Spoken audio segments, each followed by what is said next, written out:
chicos, bienvenidos a este nuevo video d'Espagnol Pas à Pas. Vous demandez probablement comment parler de la famille en espagnol. Quels sont les termes exacts? Quelles sont les expressions autour de la famille en espagnol? Eh bien, je vous apporte des réponses précises et c'est juste après ça.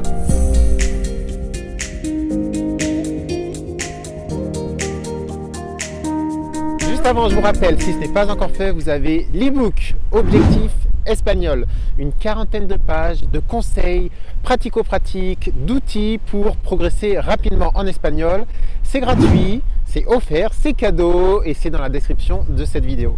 On va donc parler de la famille en espagnol, la familia. Vous avez des expressions déjà avec le mot famille, la familia politica, la famille politique, la familia de sangre, une famille de sang, et vous avez également l'expression árbol genealógico, difficile à prononcer, l'arbre généalogique. Et donc on va parler de cet arbre généalogique en espagnol y vamos a ver los términos. Tout en haut, vous avez les grands-parents, mais encore au-dessus, vous avez les arrière-grands-parents. En espagnol, son los bisabuelos. Elle est gentille, ma fille, hein? Oui, mais qu'est-ce qu'elle est laide? Los bisabuelos, un terme un peu bizarre. Vous avez les grands-parents, peut-être à connaître avant, los abuelos, el abuelo, la abuela. Entonces, abuelo, el abuelo, le grand-père, el abuelo, la abuela, la grand-mère, et les enfants appellent leurs grands-parents comme ça. Abuelo, abuela, papi, mamie, abuelo, abuela. Ensuite, en dessous des grands-parents, ce sont les parents. Les parents, c'est los padres. Le père, el padre, la mère, la madre. Et là, vous allez me dire que c'est un peu bizarre. Non, en fait, les parents en espagnol, c'est les pères. Et vous avez le père et la mère. En fait, en espagnol, vous avez el abuelo, le grand-père, la abuela, la grand-mère. Pour dire les grands-parents, vous prenez le nom masculin et vous le mettez au pluriel. Los abuelos. Pour les parents, c'est donc pareil. Vous avez le père, el padre, la mère, la madre. Pour dire les parents, vous prenez le masculin. Los padres, c'est les parents. Et c'est comme ça pour chaque catégorie. Alors ça, c'est très tordu, mais bougrement intelligent. Une autre catégorie, par exemple, le frère, la sœur. El hermano, la hermana. Et si vous voulez parler des frères et sœurs, ne dites pas los hermanos y las hermanas, ça se dit pas en espagnol. On dit tout simplement los hermanos. Les frères et sœurs, los hermanos. Et en dessous, donc, on a parlé des grands-parents, vous avez les petits-enfants, los nietos. El nieto, le petit-enfant, la nieta, la petite-fille, et les petits-enfants, on prend le masculin, au pluriel, los nietos. Attention maintenant, on va passer à quelques particularités de l'espagnol. Le fils, el hijo, la fille, la hija. Attention à ne pas confondre la chica et la hija. La chica, c'est la fille. Il y a une fille là-bas, hay una chica, ahí. Par contre, c'est ma fille, quand il y a un lien de parenté, on dit bien mi hija. C'est pas mi chica, es mi hija. Autre particularité, on a vu comment on disait papi, mamie, abuelo, abuela.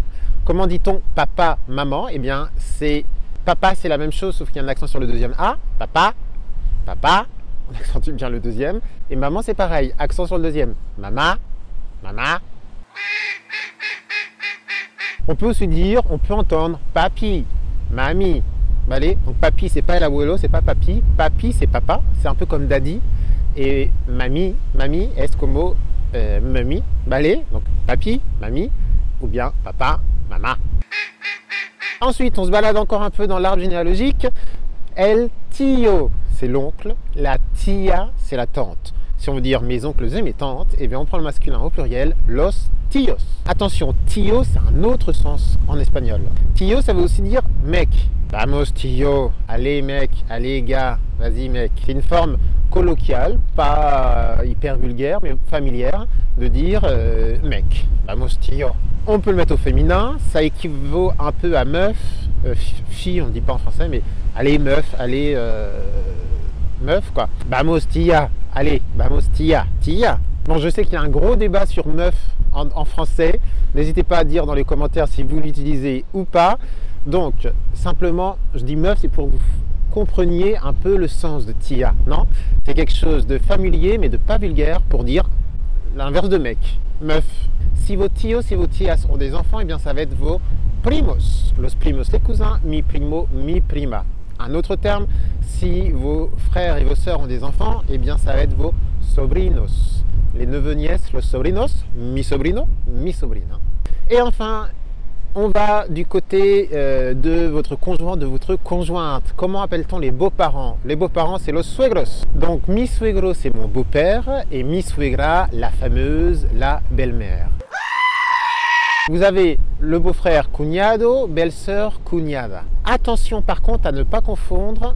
En espagnol, on a des mots différents pour dire mon beau-père, le père de mon mari ou de ma femme, et mon beau-père, c'est-à-dire le nouveau mari de ma mère. D'accordo?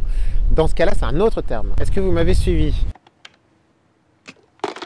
Donc, on a dit que el suegro, la suegra, c'est beau-père et belle-mère par alliance.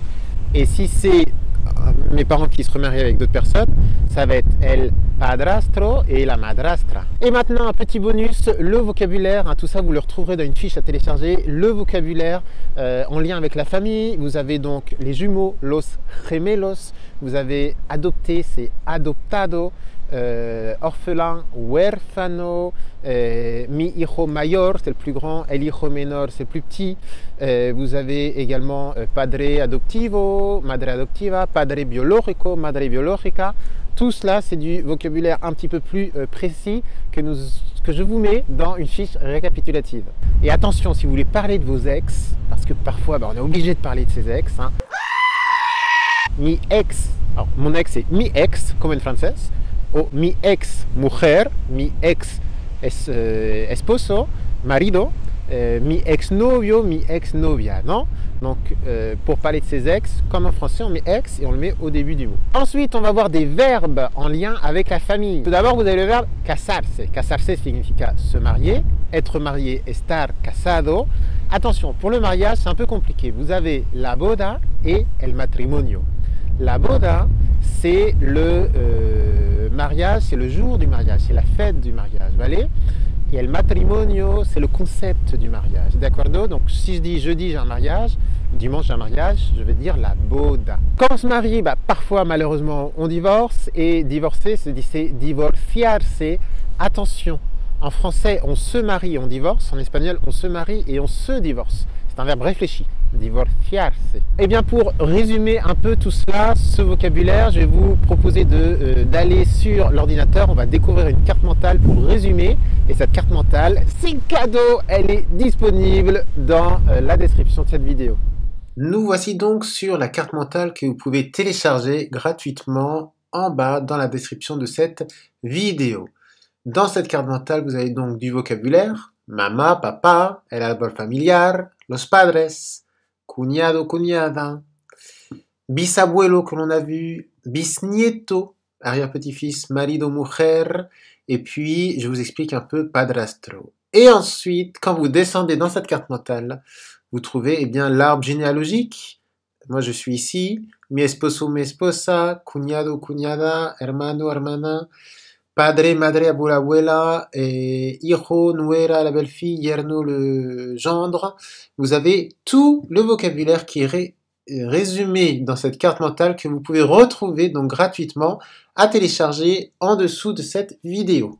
Bien, donc vraiment, n'hésitez pas à télécharger cette carte mentale. Vous voyez, je l'ai ici, vous l'avez dans la fiche descriptive de cette vidéo. N'hésitez surtout pas à la télécharger et à me mettre dans les commentaires, vous en pensez quoi de cette carte mentale. Et alors justement, en parlant de carte mentale, eh bien, je ne sais pas si vous savez qu'avec l'abonnement Pas à Pas, on offre chaque semaine une carte mentale espagnole à nos élèves. L'abonnement Pas à Pas, c'est quoi? C'est un abonnement qui est présent sur une plateforme qui propose une fois par semaine d'avoir un contact direct avec la langue espagnole et la culture espagnole.